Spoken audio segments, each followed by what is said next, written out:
is an essential element for erythrocytes, red blood cell production. Approximately 70% of the body's iron is present in red blood cells as hemoglobin. The remaining iron is bound to other proteins such as transferrin in the blood or ferrin in bone marrow.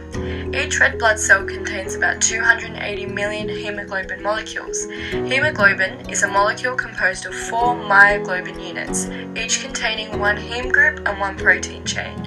Iron allows for oxygen to bind to itself within a hemoglobin molecule and thus facilitates its transport from the lungs via the arteries. Approximately 30% of iron is unloaded into the interstitial fluid and then into the cells. Hemoglobin also transports about 23% of the total carbon dioxide, a process called carbaminohemoglobin. When red blood cells die, their iron is released and carried by transferrin in the bone marrow and to other organs such as the liver and spleen. In the bone marrow, iron is stored and used when needed to make new blood cells. Iron is therefore an essential trace element that is used to form hemoglobin within the blood, and thus contributes to the perfusing of the tissues with oxygen and removing CO2 from the system.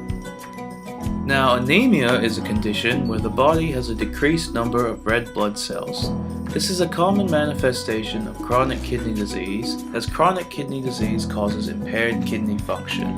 The kidneys are responsible for secreting erythropoietin, which stimulates erythropoiesis, the formation of red blood cells in bone marrow.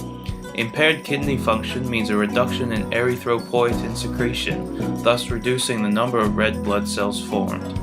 Iron deficiency also plays a part in anemia, as iron is essential in the formation of proper functioning red blood cells, as it is a key component in hemoglobin. Iron deficiency and chronic kidney disease both contribute to the reduced production of red blood cells, causing anemia.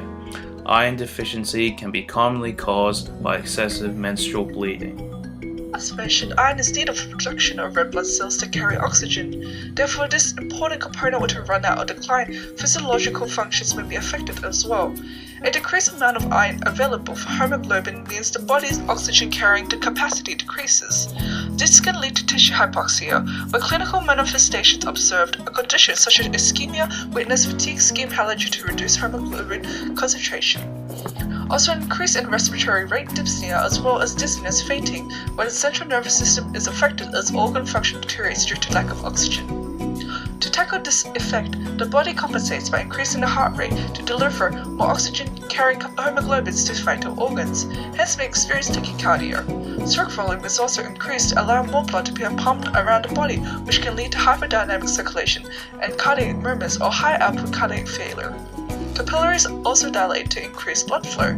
Other organs may assist in compensatory mechanisms, such as the renal system, where decreased blood flow is detected, and the kidney activates the renal angiotensin response, which leads to sodium and water retention as the body attempts to increase blood volume. The physiological compensation in anemia can be divided into two groups: hemodynamic and non-hemodynamic. Hemodynamic mechanisms are those that involve responses from the blood. Low levels of oxygen in the blood stimulate the kidneys and the liver to release the hormone erythropoietin. This stimulates an increased production of red blood cells within the bone marrow. Baroreceptors in the aorta and carotid artery detect hypoxemia and stimulate the sympathetic nervous system. This increases blood pressure and redistributes the blood to the organs of highest oxygen demand. These are the myocardium, brain, and muscle. Additionally, the extraction of oxygen molecules from hemoglobin is increased in the capillaries to allow for greater tissue perfusion. In non-hemodynamic responses, the body compensates for anemia in ways that are not directly related to hemoglobin. The sympathetic nervous system offsets low blood volume and viscosity by forcing the heart to increase its cardiac output.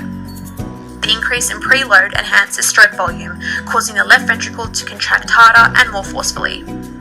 Tachycardia is also initiated to fasten the pace of blood ejection and thus oxygen transfer around the body.